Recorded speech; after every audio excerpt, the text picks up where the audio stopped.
जादुई कुएं का रंग बिरंगा 8 लहंगा। बहुत समय पहले की बात है।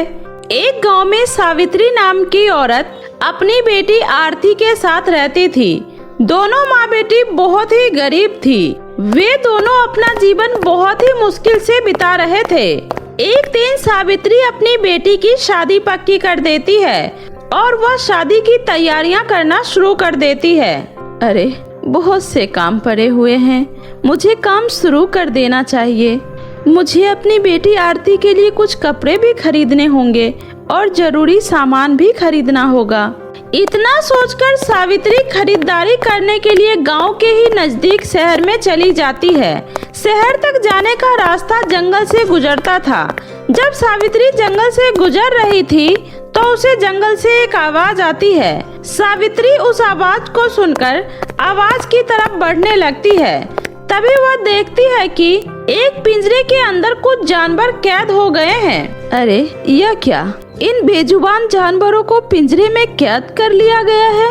लगता है कोई शिकारी यहाँ पर अपना जाल बिछा कर गया था और ये बेचारे मासूम जानवर इस पिंजरे में फंस गए हैं। मुझे इन्हें बचाना चाहिए।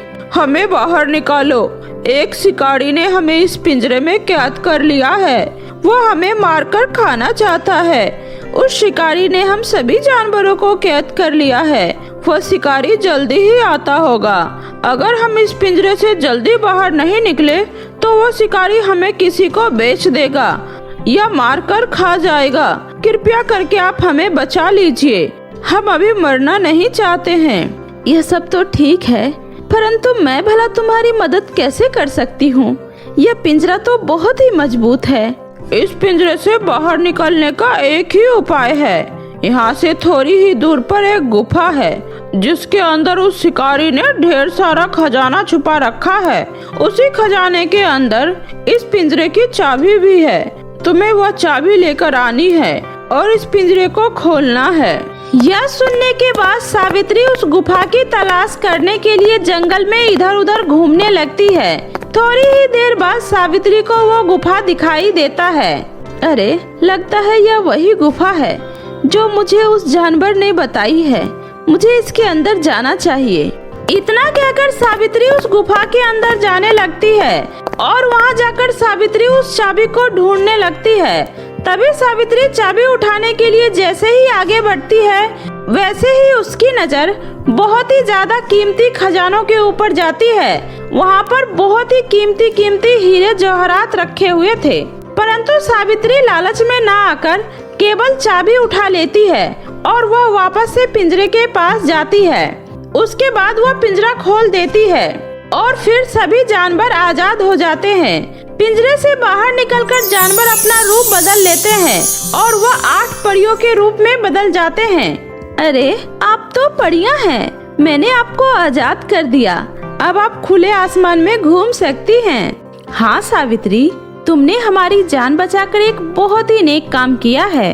तुम बहुत ही ईमानदार और दयालु भी हो, इसलिए हम तुम्हें बदले में कुछ देना चाहते हैं। तुमने हम 8 परियों की जान बचाई है, इसलिए हम तुम्हें 8 जादुई लहंगे देते हैं। तुम्हें इन 8 जादुई लहंगों को गांव वालों की नजरों से बचाकर रखना होगा। अगर किसी को इस लहंगे के बारे में पता चल गया तो इस लहंगे का जादू खत्म हो जाएगा। लेकिन परी जी, मैं इन 8 लहंगों को भला कहाँ पर रखूंगी? सावित्री, तुम्हें लहंगे को छुपा कर रखना होगा। तुम्हारे घर के बाहर जो बहुत पुराना कुआं है, उस कुएं के अंदर तुम ये 8 लहंगों को डाल देना और तुम्हें जब भी किसी मदद की आवश्यकता होगी तो तुम कुएं में आवाज देना। यह लहंगे तुम्हारी मदद करेंगे। इसके बाद परी सावित्री को 8 लहंगे दे देती है। सावित्री उन सारे लहंगे को लेकर अपने घर आ जाती है। घर आने के बाद सावित्री ये सारी बातें अपनी बेटी को बताती है।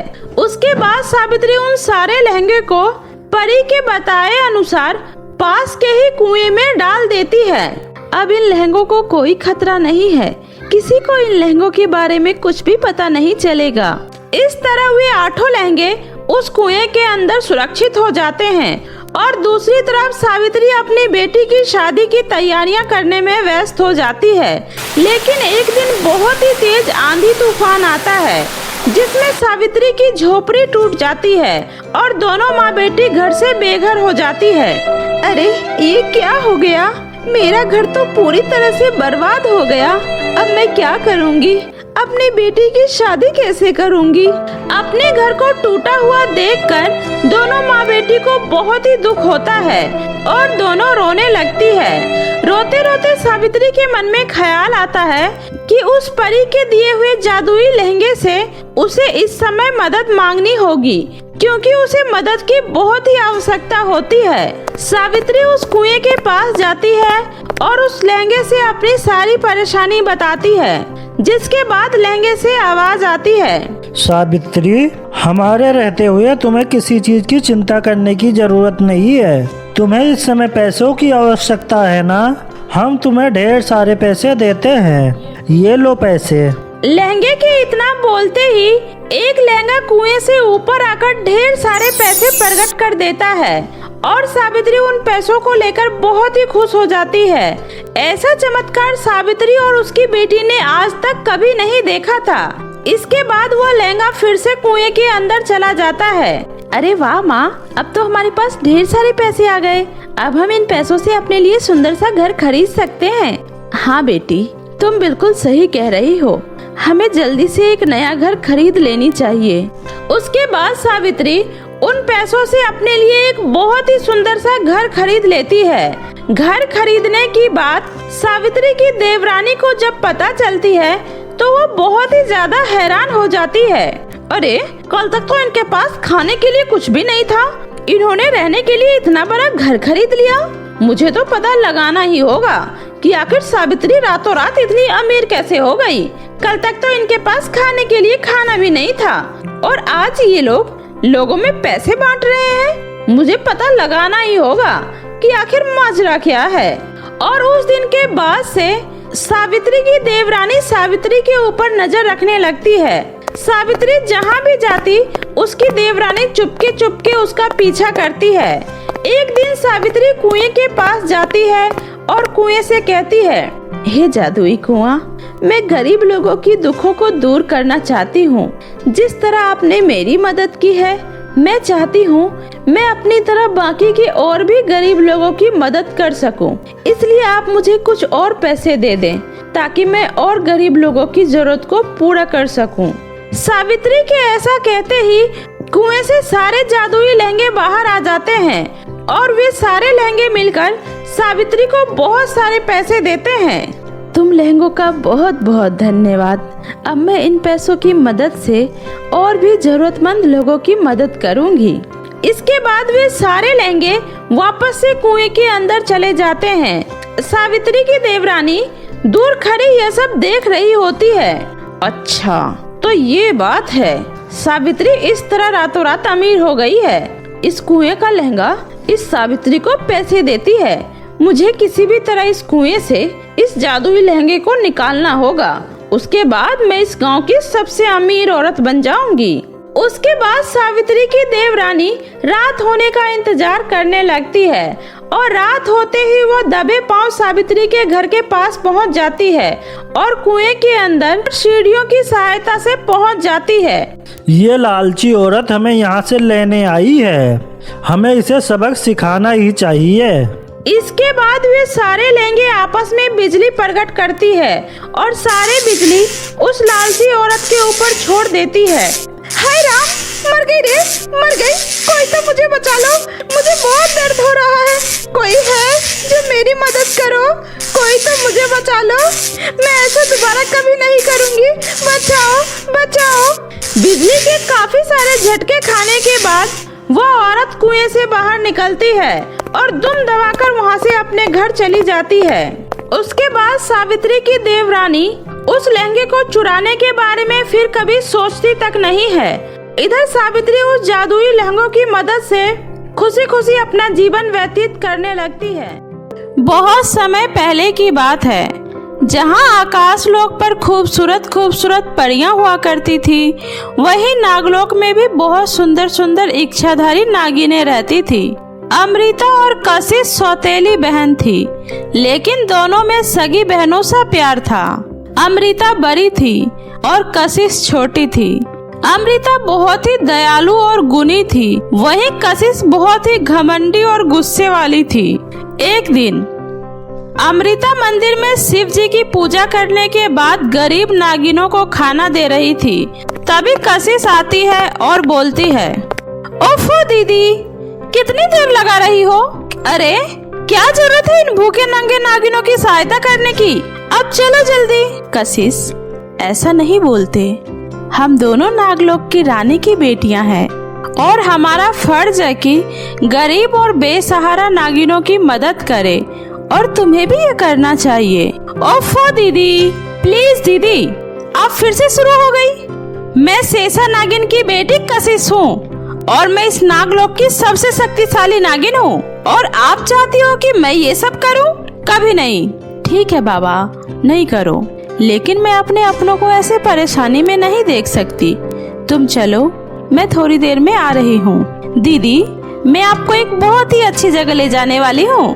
हम दोनों उस जगह पर खूब मस्तियाँ करेंगे। अब चलो जल्दी। दोनों बहन बातें करते हुए जंगल की तरफ जा रही थी।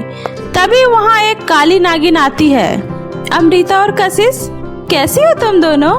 मैं कब से तुम्हें ढूंढ रही थी। अच्छा हुआ तुम मुझे यहाँ मिल गई। मैं ठीक हूँ काली नागिन, कहो क्या काम है? तुम हमें क्यों ढूंढ रही थी? अमृता, मुझे तुमसे मुंह से आग निकालने वाला जादू सीखना था, क्या तुम मुझे सिखा दोगी? क्यों नहीं काली नागिन, पर मुंह से आग निकालने में कशिश मुझसे ज्यादा माहिर है, तुम मुझसे सीख लो। कशिश बहन, मुझे मुंह से आग निकालने वाला जादू सिखा दो ना प्लीज। दूर हटो, तुम्हारी हिम्मत भी कैसे हुई मेरे पास आने की? माफ करना, लेकिन क्या हुआ? मुझसे कोई गलती हुई क्या? गलती नहीं, बहुत बड़ी गलती। शक्ल देखी है अपनी? मुझे गरीब और काले लोग बिल्कुल भी पसंद नहीं है, दूर रहो मुझसे। दीदी, आपको अगर इसकी मदद करनी है तो करो, मुझे ऐसे लोगों से बहुत ही घिन आती है। मैं जा रही हूँ। इतना बोलकर कशिश वहाँ से चली जाती है। यह देखकर काली नागिन जोर जोर से रोने लगती है। काली नागिन, कशिश को माफ कर दो, वह अभी छोटी है, उसकी तरफ से मैं तुमसे माफी मांगती हूँ। और हाँ, तुम चिंता मत करो, मैं अभी तुम्हें वो जादू सिखा देती हूँ। और फिर अमृता काली नागिन को वो जादू सिखा देती है। ऐसे ही दिन बीत रहे थे। जहाँ पूरे नागलोक में अमृता सबकी मदद करती है, वहीं कशिश सबको भला बुरा सुनाया करती थी। एक दिन नागलोक में अमृता और कशिश के बचपन का दोस्त शिवा उससे मिलने आता है। शिवा बचपन से ही अमृता से प्यार करता था। वह अमृता को देखकर बोलता है, अमृता, तुम तो बचपन से और भी ज्यादा खूबसूरत हो गई हो। इस नागलोक में आने के बाद मैंने सबके मुंह से तुम्हारी तारीफ सुनी। बहुत अच्छा लगा यह जानकर कि तुम्हें लोग इतना प्यार करते हैं। शुक्रिया शिवा। बस दीदी की ही तारीफ करते रहोगे या अपनी दूसरी दोस्त के बारे में भी कुछ बोलोगे? अपने इस दोस्त को भूल गए ना तुम? अरे कैसी बात कर रही हो कशिश, मैं तुम्हें भला कैसे भूल सकता हूँ? तुम तो इस नागलोक की सबसे सुंदर नागिन हो, बस तुम्हारी नाक थोड़ी सी टेढ़ी हो गई है। हमेशा इस नाक में जो गुस्सा भरा होता है, सच पूरे नागलोक का गुस्सा एक तरफ और तुम्हारा गुस्सा एक तरफ। यह सुनकर अमृता और शिवा जोर जोर से हंसने लगते हैं। यह देखकर कशिश को बहुत ही ज्यादा गुस्सा आता है और वह गुस्से से अपना फन फैला लेती है और बोलती है, दीदी, आपसे मुझे ये उम्मीद नहीं थी। आखिर आपने दिखाई दिया कि मैं आपकी सौतेली बहन हूँ, तभी तो मेरे ऊपर हंस रही हो आप। अरे अरे कशिश, ये क्या बोल रही हो? अमृता तुम्हें बहुत प्यार करती है, मैं तो बस मजाक कर रहा था। तुम वाकई बहुत सुंदर हो। कशिश गुस्से से वहाँ से चली जाती है। बाप रे, कशिश को कितना गुस्सा आता है। अरे ये सब तो कशिश का रोज का है, तुम्हें तो पता ही है कशिश को बचपन से ही कितना गुस्सा आता है। अभी 2 मिनट में ही उसका गुस्सा शांत हो जाएगा। हाँ वो तो है। अच्छा चलो वहाँ पर बैठकर बातें करते हैं। ऐसे ही समय बीतता गया और अमृता को भी शिवा अच्छा लगने लगा। वहीं दूसरी तरफ कशिश भी बचपन से ही शिवा से एक तरफा प्यार करती थी। ऐसे ही एक दिन जब अमृता अपने नागिन रूप में शिवा से मिलने जा रही थी, तभी एक नेवला उस पर हमला कर देता है। तभी शिवा वहां आ जाता है। शिवा अपनी शक्तियों से नेवले को जलाकर भस्म कर देता है। अमृता तुम ठीक तो हो? शिवा अमृता को अपने गोद में उठाकर एक सुरक्षित जगह पर बैठाता है और उसके जख्मी पैरों पर जड़ी बूटी लगाता है। बहुत दर्द हो रहा है अमृता। हो तो रहा था, पर जैसे ही तुमने इस जख्म पर अपना हाथ लगाया सारा दर्द गायब हो गया। सच अमृता? अमृता एक बात कहूँ? अमृता, मैं तुमसे प्यार करता हूँ और मैंने बचपन से सिर्फ तुम्हें ही प्यार किया है और मैं चाहता हूँ कि हमारा यह साथ जन्मों जन्मों का हो जाए। क्या तुम मुझसे शादी करोगी? शिवा, तुमने तो मेरे दिल की बात कह दी। मैं भी तुमसे बहुत प्यार करती हूँ। इतना बोलकर दोनों एक दूसरे को गले लगाते हैं और खुशी से दोनों साथ में खूब नाचते हैं। ये दीदी भी ना पता नहीं कहाँ चली जाती है। लगता है फिर से निकल गई महारानी लोगों की सेवा करने। तभी कशिश की नजर जंगल में नृत्य करते हुए शिवा और अमृता पर जाता है और वो गुस्से में लाल पीली हो जाती है और मन ही मन बोलती है, नहीं, ये नहीं हो सकता। आपने ये बिल्कुल अच्छा नहीं किया दीदी। आखिर आज आपने अपना सौतेलापन दिखा ही दिया। शिवा मेरा है, उससे मैं प्यार करती हूँ। मैं आपको मुझसे शिवा को छीनने नहीं दूंगी, चाहे उसके लिए मुझे कुछ भी क्यों न करना पड़े। मैं शिवा को पाकर ही रहूंगी। शिवा मेरा है और वो हमेशा मेरा ही रहेगा। मुझे हर हाल में दीदी को शिवा से अलग करना होगा, पर यह सब इतना आसान नहीं है। लेकिन मैं भी हार नहीं मानूंगी, चाहे इसके लिए मुझे कुछ भी क्यों न करना पड़े। कशिश मन में शिवा को पाने की इच्छा लिए पहाड़ी की सबसे ऊंची चोटी पर तपस्या करने चली जाती है। वह शिव जी की घोर तपस्या में लीन हो जाती है। ओम नमः शिवाय, ओम नमः शिवाय। उधर अमृता और शिवा दोनों कशिश के लिए बहुत परेशान हो जाते हैं।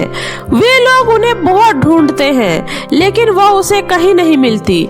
ऐसे ही पूरे 9 महीने बीत जाते हैं लेकिन कशिश का कहीं कोई पता नहीं चलता है।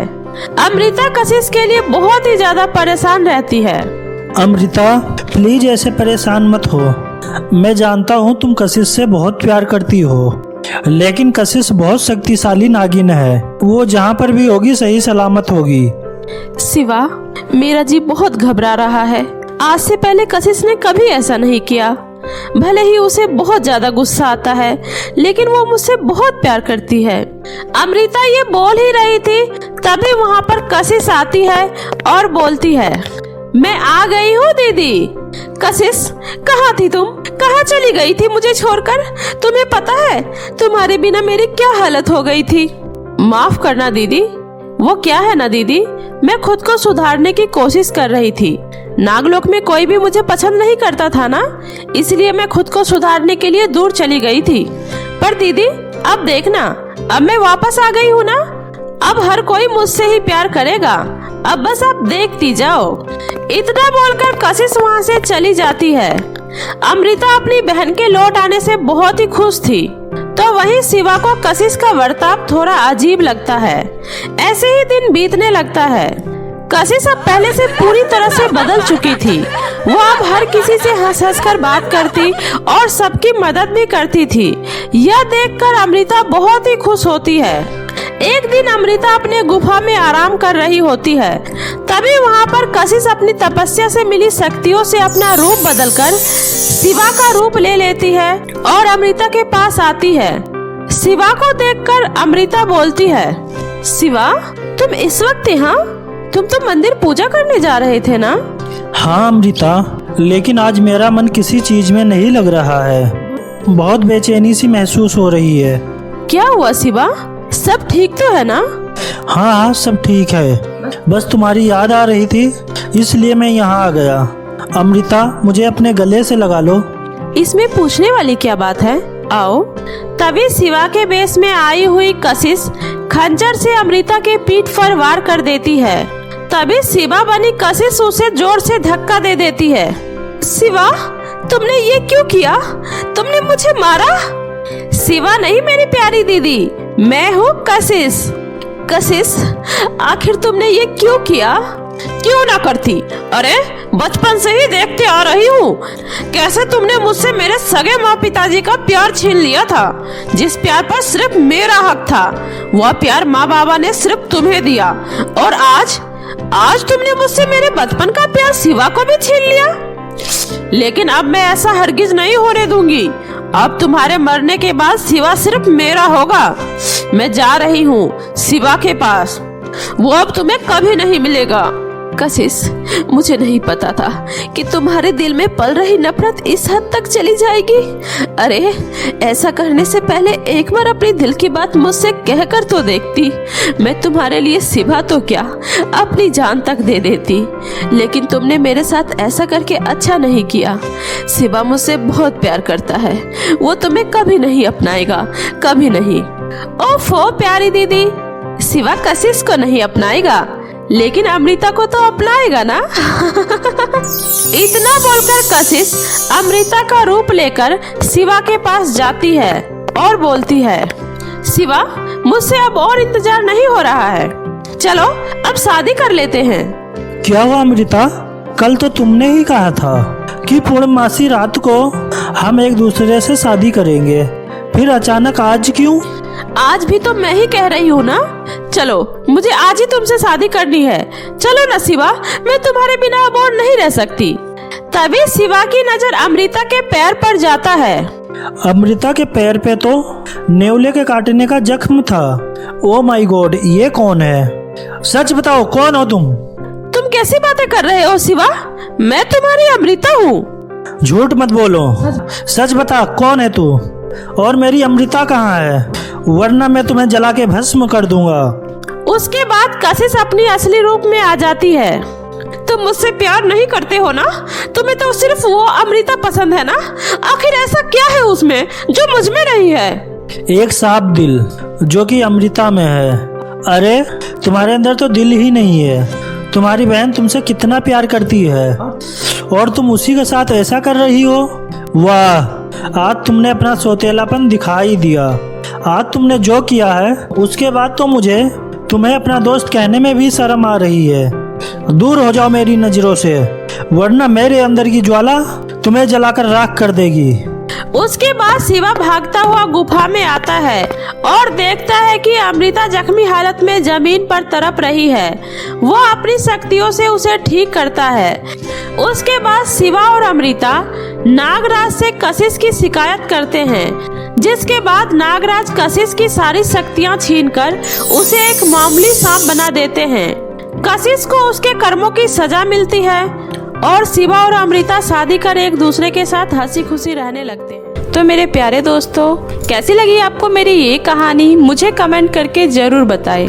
कहानी अच्छी लगी हो तो अपने दोस्तों के साथ भी शेयर करें। और हाँ दोस्तों, अगर आपने अब तक मेरे चैनल जादुई टीवी को सब्सक्राइब नहीं किया है तो जल्दी से नीचे लाल बटन दबाकर अभी कर ले। तो मिलती हूँ ऐसे ही फिर किसी नई मजेदार जादुई कहानी के साथ। तब तक अपना ध्यान रखें। बाय बाय दोस्तों।